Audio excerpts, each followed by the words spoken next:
दोस्तों, असम का एक जिला है दरांग। वहां पर 13 साल की एक लड़की को पंखे से लटका हुआ पाया। पंखे पर एक रस्सी डालकर उसके गले में फंदा बना हुआ था और वो लटकी हुई मिली, यानी कि वो फांसी पर लटक चुकी थी, मर चुकी थी।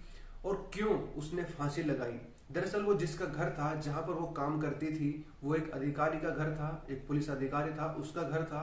और उसके घर पे उस लड़की की लाश का मिलना कोई अ, अचंभे से कम नहीं था, कोई चमत्कार से कम नहीं था। क्योंकि एक अधिकारी जो कि पुलिस उसके आसपास थे, वहां पर कोई लड़की क्यों सुसाइड करेगी या कोई उसको क्यों हत्या करेगा, ये अपने आप में एक बड़ा सवाल था। उस हत्या को पुलिस वालों ने सुसाइड केस बनाकर रफा दफा किया। इस केस में एसपी, मजिस्ट्रेट और 3 डॉक्टर और सीआरपीएफ के कुछ जवान भी पुलिस हिरासत में है, उन्हें भी गिरफ्तार किए गए हैं। उन्हें गिरफ्तार करने का जो आदेश दिया है वो सीआईडी ऑफिसरों ने दिया है। मुख्यमंत्री ने डायरेक्ट इस बात को लोगों को बताया है कि उन लोगों को गिरफ्तार कर लिया गया है, यानी कि वो केस मुख्यमंत्री तक है। असम का जो मुख्यमंत्री है, मुख्यमंत्री का नाम है हेमंत विश्व शर्मा, जो तत्कालीन मुख्यमंत्री था, उसने ये जानकारी लोगों को खुद दी कि किस किस को गिरफ्तार कर लिया गया है।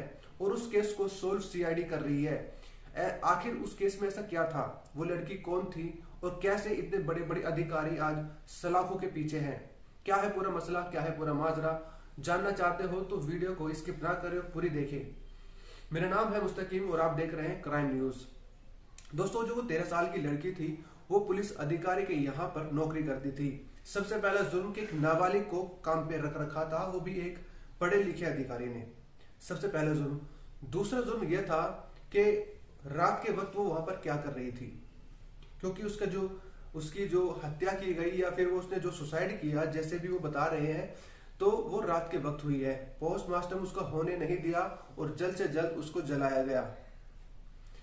जो लड़की के घर वाले थे, उन्होंने खूब आवाज लगाई, खूब लोगों के आगे चिल्लाए, पुलिस वालों के आगे रोने लगे, बिलखने लगे, लेकिन उनकी आवाज को दबा दिया गया, जो कि अक्सर होता है। पुलिस वाले थे, अधिकारी थे, तो उन्होंने उस मामले को शांत करने की जितनी हो सके कोशिश की।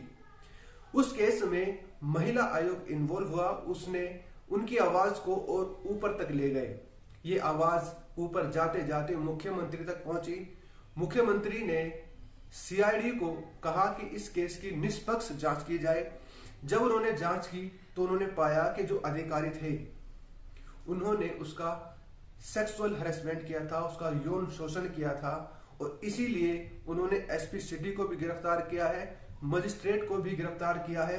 मजिस्ट्रेट को इसलिए गिरफ्तार किया है क्योंकि उसने इस पूरे मामले में ढील बरती और कोई भी अपनी जो अधिकारी था, जो उसका पद था, उसका सही इस्तेमाल नहीं किया। सीआरपीएफ के कुछ जवान जो उस वक्त ड्यूटी पर थे, उनको भी सस्पेंड किया गया, उनको भी गिरफ्तार किया गया। क्योंकि जब ये सारी घटना हो रही थी तो उन तक भी आवाज पहुंची होगी, उन्होंने कोई एक्शन नहीं लिया और इसीलिए उनको भी गिरफ्तार किया गया। एसपी सिटी को भी गिरफ्तार किया गया और जो 3 डॉक्टर थे, उनको भी गिरफ्तार किया गया। डॉक्टर को क्यों गिरफ्तार किया गया दोस्तों? कहा जाता है कि जब उसका शव हॉस्पिटल पहुंचा तो डॉक्टर ने उसकी जांच की थी। जांच से पता चलता था कि उसके साथ बलात्कार हुआ है। उन्होंने उसकी रिपोर्ट को बदल दिया, चेंज कर दिया और इस बात को आने नहीं दिया लोगों के सामने। दोस्तों, एक आम सी लड़की जिसका कोई वजूद नहीं था, कोई पॉलिटिकल पावर नहीं थी, कोई भी उसका सपोर्ट नहीं था, उसने बड़े अधिकारियों को भी जेल के पीछे पहुंचवाया। इसके पीछे और कोई नहीं, सीआईडी और मुख्यमंत्री और महिला आयोग के वे लोग जो चाहते थे कि इस लड़के को इंसाफ मिले। हालांकि ये सब जो घटना हुई, जो भी अधिकारी है वो साफ तौर पर मना कर रहे हैं। उनका कहना है कि हमने ऐसा कुछ नहीं किया, ये सिर्फ हम पर आरोप लगाया जा रहा है। और जो सीआईडी के ऑफिसर्स हैं, उन्होंने कहा कि इन्होंने पहले उस लड़की का काफी दिनों तक शोषण किया है, क्योंकि ऐसा कोई एविडेंस नहीं मिला जिससे पता चले कि वो लड़की उनके यहाँ पर काम कर रही थी।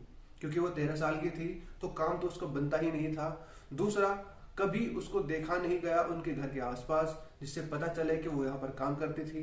बहुत सारी ऐसी बातें उन्होंने जज के सामने पेश की जिसकी वजह से उनके अरेस्ट वारंट निकले हैं। अभी तक उनको सजा नहीं मिल पाई और न ही पूरी तरह से केस का खुलासा हो पाया है। ये सिर्फ अभी तर्क और वितर्क चल रहे हैं। जैसा ही इस घटना का पूरा परिणाम आता है हम आपको जरूर बताएंगे। फिलहाल इस वीडियो को यहीं पर समाप्त करते हैं। अच्छी लगे तो लाइक करना।